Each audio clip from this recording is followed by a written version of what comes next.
আসসালামু আলাইকুম রহমতুল্লাহ। একটি কিচ্ছা যা প্রমাণিত নয়, হাসরের ময়দানে একজন ব্যক্তির নেকি কম হয়ে যাবে, আর একজন ব্যক্তি শুধু নেকি থাকবে একটা, তাকে একটু সহযোগিতা করবে।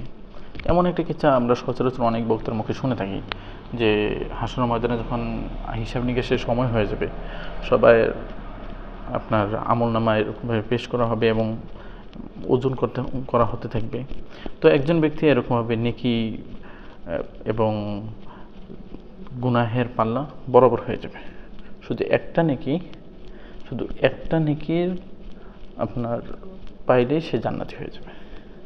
তো আল্লাহ বলবে যে তুমি যাও, দেখো তোমাকে কেউ নেকি দেয় নাকি। তো সে এরকমভাবে খোঁজাখুঁজি করতে থাকবে। তো একজন ব্যক্তিকে পাবে যার হায়াতের জিন্দেগির মধ্যে শুধু একটাই নেকি, বাকি সব গুনাহ। সে বলতেছে যে দেখো, আমার হায়াতের জিন্দেগির তো সবই গুনাহাতে ভরা, একটা নেকি আছে, তুমি একটা নেকি নিয়ে জান্নাতে চলে যাও। আর সে একটা নেকি নিয়ে যখন আল্লাহ তাআলার কাছে যায়, তখন আল্লাহ বলে যে তোমাকে এই বিভীষিকাময় সময়ের মধ্যে, এই এক জটিল অবস্থার মধ্যে তোমাকে নেকি দ্বারা কে সাহায্য করলো, যেখানে পিতা তার সন্তানকে সাহায্য করে না, মা তার সন্তানকে সাহায্য করে না, স্বামী তার স্ত্রীকে সাহায্য করে না, সেখানে তোমাকে এমন কে যে তার এত দয়া তোমাকে সাহায্য করলো। তো বলবে যে অমুক ব্যক্তি। আল্লাহ তাআলা বলবে যে তাকে ডেকে নিয়ে আসো। তাকে ডেকে নিয়ে আসা হলে তাকে বলবে যে তোমার যে উদার একটা মন, এই উদার মনের কারণে আমি তোমাকে মাফ করে দিলাম। যে একটা ঘটনা আমাদের সমাজে এরকমভাবে প্রচলিত আছে, এটা কোনো স্পষ্ট হাদিসের কিতাবে অথবা তাফসীরের কিতাবেও স্পষ্টভাবে এই ঘটনাটা পাওয়া যায় না। তবে ইমাম গাজ্জালী রাহিমাহুল্লাহ তিনার একটা কিতাব আদ-দুররাতুল ফাকিরা ফি কাশফি উলুমিল আখিরা, একটা কিতাবের মধ্যে তিনি এই ঘটনাটা উল্লেখ করছেন।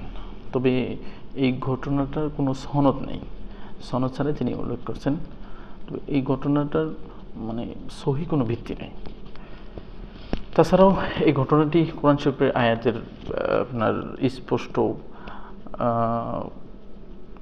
খেলাফ, এরকম বলা যেতে পারে যে স্পষ্ট খেলাফ। কেমন? আল্লাহ তাআলা বলছেন যে ওয়াত্তাকু ইয়াওমান লা তাজজি নাফসুন আন নাফসিন শাইআ, এবং সেই দিনের ভয় করো যে যেদিন কেউ কারো কোনো উপকার করতে পারবে না। ওই দিনের অবস্থা সম্পর্কে আল্লাহ তাআলা বলছেন যে ইয়াউমা ইয়াফিরুল মারউ মিন আখিহি ওয়া উম্মিহি ওয়া আবিহি ওয়া সাহিবাতিহি ওয়া বানিহি। সেদিনের অবস্থাতে এমন হবে, ইয়াউমা ইয়াফিরুল, মানুষ পালায়ন করবে তার ভাই থেকে, মিন আখিহি, তার ভাই থেকে, ওয়া উম্মিহি ওয়া আবিহি, তার পিতামাতা থেকে, ওয়া সাহিবাতিহি, তার স্ত্রী থেকে, ও বানিহি, তার ছেলে সন্তান থেকে। এই বিভীষিকাময় অবস্থার বর্ণনা আল্লাহ তাআলাই দিয়েছেন। ওই সময় কেউ কারো উপকার করতে পারবে না। তো এই ঘটনাটা কোরআন শরীফের আয়াতেরও আয়াতেরও সাংঘর্ষিক। এই জন্য এই সমস্ত ঘটনা বর্ণনা করা থেকে আমরা বিরত থাকবো ইনশাআল্লাহ।